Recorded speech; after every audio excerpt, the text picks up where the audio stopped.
হোমে তুলে মানে হোমের লোকেদের হাতে তুলে দিলেন, অ্যাকচুয়ালি কোথায় থেকে পাওয়া গেছে এই বাচ্চাদের?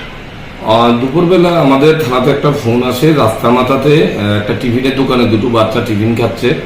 তো লোকাল যারা আছে তাদের দেখে সন্দেহ, দুটো ট্রাইবেল ছেলে, তারা ঠিকমতো নাম ঠিকানা কিছু কিছু বলে, কিছু বলতে পারে না। তখন আমরা থানা থেকে ইনফরমেশন পাওয়ার পর আমাদের অফিসার্স গিয়ে তাদের নিয়ে আসে।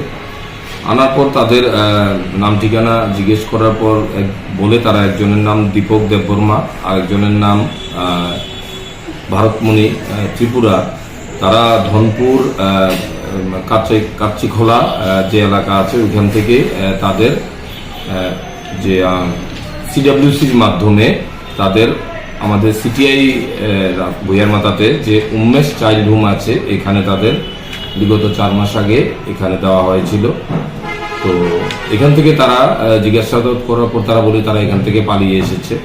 তো আমরা তাদের গার্জিয়ানদেরও খবর দিয়েছি, পাশাপাশি উমেশ চাইল্ড হোমের তারাও এসছে। তারা সিডাব্লিউসির যে অর্ডারটা আছে সেগুলো নিয়ে এসছে, তাদের আধার কার্ড নিয়ে এসছে। সেটার পরিপ্রেক্ষিতে আমরা জিডি করে চাইল্ড যে হোমের যে ইনচার্জ আছে রণবীর দাস, ওনার কাছে আমরা হ্যান্ড ওভার করে দিয়েছি আমার বাচ্চাদের।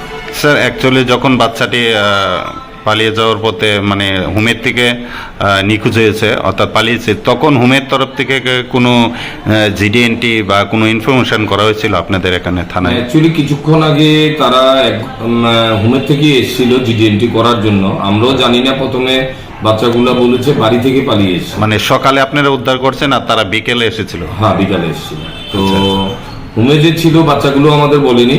যখন তারা মিসিং এন্ট্রির জন্য নিয়ে এসছে তখন কথা বলে জানতে পারি এই বাচ্চাগুলা আইডেন্টিফিকেশন করে যে এই বাচ্চাগুলোই তাদের হোম থেকে বেরিয়ে এসছে। তখন আমি তাদের প্রয়োজনীয় যে কাগজপত্র সেগুলো নিয়ে আসার জন্য বলি। তখন তারা সিডাব্লিউসির অর্ডার এবং তাদের আধার কার্ড রিলেভেন্ট ডকুমেন্টসগুলো নিয়ে আসে। তখন আমরা জিডিএনটি করে আবার হোমের ইনচার্জের কাছে আমরা হ্যান্ড ওভার করে দিই। স্যার, কিছুদিন আগে এই উন্মেষ চাইল্ডলাইন থেকে 2টা বাচ্চা হারিয়েছিল, আজকেও 2টা শিশু পালিয়েছিল। কি বলবেন, এখানে কোনো নিরাপত্তার কোনো গাফিলতি রয়েছে বা গাইডের কোনো? না, অ্যাকচুয়ালি কিছুদিন আগে যে দুটো বাচ্চা আমি সোশ্যাল মিডিয়ায় দেখেছি, কিন্তু আমাদের কাছে কেউ আসেনি ওটার জন্য এন্ট্রি করতে।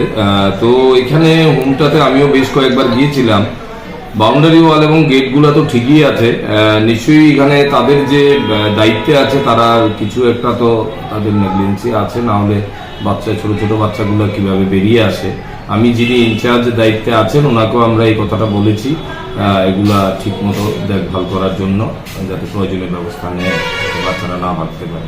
এখন আপনারা 2টা বাচ্চা হোমে তুলে দিয়েছেন? হোমের ইনচার্জের কাছে আমরা তুলে দিয়েছি।